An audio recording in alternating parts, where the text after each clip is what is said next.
મારા ગુજરાતી સમજનારા મિત્રો, એક વાત તમને કહેવા માગું છું જે તમને થોડી હેલ્પફુલ થશે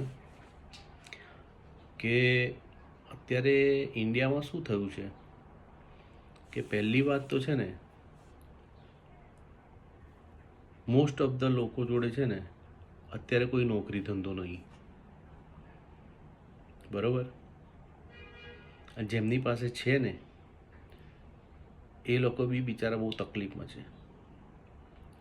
અને આ એકદમ હકીકતની અને સાચી વાત છે.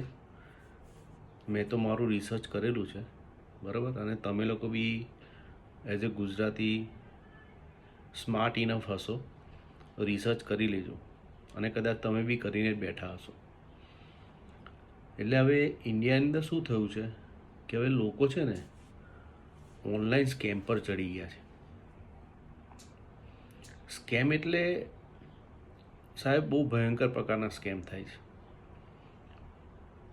અને બીજું, નોટ ઓનલી સ્કેમ્સ તો થાય જ છે, એ મેં તમને એક આગલા વિડીયોની અંદર બતાવ્યું છે. પણ બોસ, લોકો યાર કોઈ બી વસ્તુ પર વિડીયો બનાવી દે, કોઈ બી વસ્તુ પર વિડીયો બનાવી દે,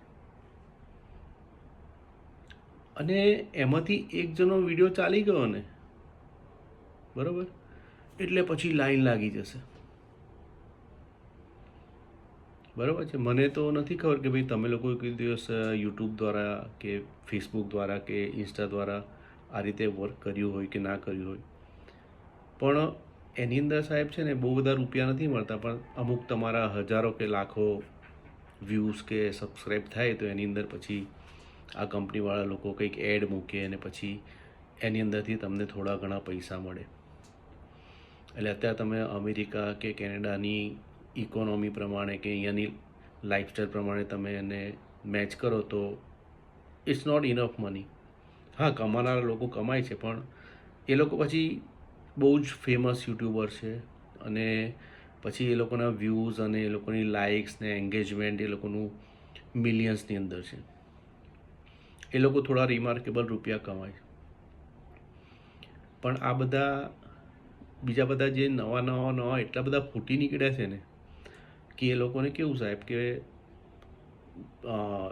યુટ્યુબ તરફથી કે ફેસબુક કે ઇન્સ્ટા તરફથી એ લોકોને સાહેબ $25 બી ચેક આવી ગયો ને, એટલે એ લોકો સીધું શું કરે ખબર? કેલ્ક્યુલેટર કાઢે અને એ લોકો કરે 25 × 80, બરાબર?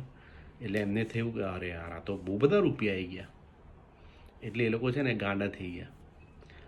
હવે એ લોકો શું કરે છે, હવે કંઈ આગળ નહીં જોતા, કોઈ પાછળ નહીં જોતા, વિડીયોની અંદર શું બોલું છું, શું નથી બોલતો, સાચું બોલું છું, ખોટું બોલું છું, ગંદી વાત કહું છું, ગંદી વાત બતાવું છું, ગંદા વિડીયોઝ બતાવું છું, ગંદા ફોટો બતાવું છું, બરાબર? કોઈ જ લિમિટ નથી રહી સાહેબ, કોઈ જ લિમિટ નથી રહી. મેં તો જોયું છે, તમે બી જોયું હશે, બરાબર? અને આ વિડીયો બનાવવાનો ખાલી મારો એક જ મકસદ છે સાહેબ, કે તમારી પાસે ફ્રી ટાઈમ હોય કે ના હોય, આવા લોકોને તરત જ તમે લોકો બ્લોક કરી દો. આવા વિડીયોને બિલકુલ ફોલો ના કરો. એની પાછળ 1 સેકન્ડનો બી ટાઈમ ના આપો, બરાબર? ઘણીવાર આપણને એવું થાય કે યાર હું શું કરું છું, હું તો ફક્ત બેઠો બેઠો શું છે વિડીયો જોઉં છું કે આ જોઉં છું તે જોઉં છું. પણ સાહેબ, સાયકોલોજિસ્ટે સ્ટડી કરી છે કે આ બધા ફાલતુના વિડીયોઝ જોઈને છે ને લોકો ડાયરેક્ટ માણસના મગજની ઉપર અસર થાય છે. એનાથી તમારી મેન્ટલ હેલ્થ બગડે છે, તમારી પર્સનલ લાઈફ બગડે છે, બરાબર છે? તમારો ટાઈમ બગડે છે, એ તો બગડે છે જ. ઘણીવાર આપણે એવું વિચારીએ કે ચાલ કંઈ નહીં, હવે આ તો મારો 1 કલાકનો ફ્રી ટાઈમ છે, ટાઈમ પાસ કરું છું. પણ એની તમારા સબકોન્શિયસ માઇન્ડ પર બહુ મોટી અસર થાય છે, બરાબર છે? આ વસ્તુનું મેં બહુ ડીપ રિસર્ચ કર્યું છે, અને એટલા માટે હું તમને જણાવું છું. એટલે સાહેબ, તમારે મેન્ટલી અને તમારી ફેમિલી લાઈફમાં અને તમારા જીવનમાં તમારે ખુશ રહેવું હોય ને, તો આ બધા ફાલતુના $5 વિડીયો જોવાનું બંધ કરો સાહેબ. એના કરતાં તમે બહાર જઈને પાર્કની અંદર 10-15 મિનિટ કે અડધો કલાકની વોક કરો, ફેમિલી જોડે બેસીને વાત કરો, બરાબર છે. તમને રીડિંગનો શોખ હોય તો રીડિંગ કરો, બીજી કોઈ એવી પર્સનલ એક્ટિવિટી કરો કે જેનાથી તમે કંઈક પ્રોડક્ટિવ બની શકો કે કંઈક નવું સારું શીખી શકો, બરાબર સાહેબ.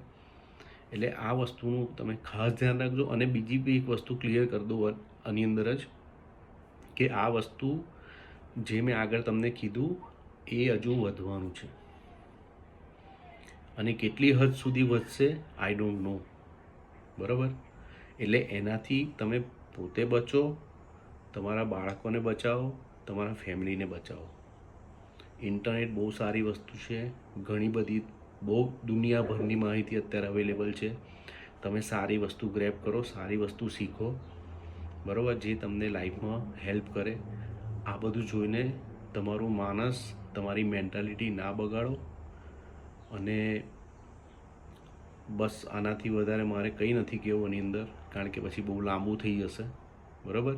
એટલે પ્લીઝ આટલી મારી તમને રિક્વેસ્ટ છે સાહેબ, આટલી નાનકડી એક સલાહ છે, જો કે કહેવામાં બહુ નાનકડી છે, પણ રિસર્ચ પ્રમાણે મોટા મોટા કન્ટ્રીઝની અંદર બહુ બધા બાળકોને ઇવન આપણા જેવા પુખ્ત વયના મોટા મોટા લોકોને બી આના લીધે બહુ જ તકલીફો અને બહુ જ માનસિક અને ફેમિલી રિલેટેડ પ્રોબ્લેમનો સામનો કરવો પડેલો છે. એટલે it's just not like that કે ભાઈ હા હું તો વિડીયો જોઉં છું, મને કન્ટેન્ટમેન્ટ મળે છે, મારો કલાક ફ્રી છે તો પાસ થાય છે and I am happy. It's not about that. It affects you. Please be mindful. Okay? Thank you very much.